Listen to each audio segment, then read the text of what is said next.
Breadth of understanding. Now, O Lord my God, you have made your servant king. So give your servant a discerning heart to govern your people and to distinguish between right and wrong. Now 2 prostitutes came to the king and stood before him. One of them said, "My lord, this woman and I live in the same house. I had a baby while she was here with me. The 3rd day after my child was born, this woman also had a baby. We were alone. There was no one in the house but the 2 of us." The Lord was pleased that Solomon had asked for this. During the night this woman's son died because she lay on him. So God said to him, "Since you have asked for this."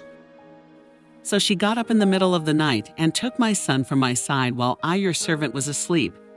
She put him by her breast and put her dead son by my breast. The next morning, I got up to nurse my son, and he was dead. But when I looked at him closely in the morning light, I saw that it wasn't the son I had born. I will do what you have asked.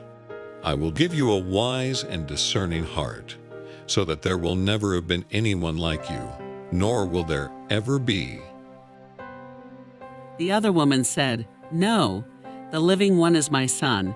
The dead one is yours." God gave Solomon wisdom and very great insight. But the first one insisted, "No, the dead one is yours. The living one is mine." And so they argued before the king. And a breadth of understanding as measureless as the sand on the seashore. The king said, "This one says, 'My son is alive and your son is dead,' while that one says, 'No, your son is dead and mine is alive.'" Solomon's wisdom was greater than the wisdom of all the men of the East, and greater than all the wisdom of Egypt. Then the king said, "Bring me a sword." So they brought a sword for the king.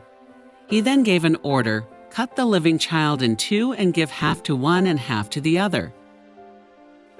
As a father has compassion on his children, so the Lord has compassion on those who fear him.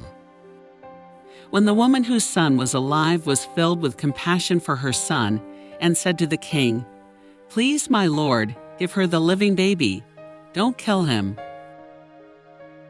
A fool's mouth is his undoing, and his lips are a snare to his soul.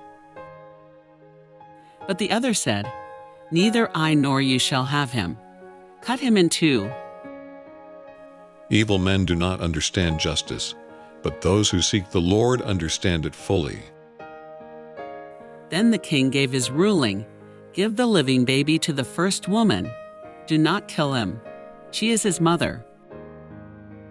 Men of all nations came to listen to Solomon's wisdom sent by all the kings of the world who had heard of his wisdom. When all Israel heard the verdict the king had given, they held the king in awe, because they saw that he had wisdom from God to administer justice.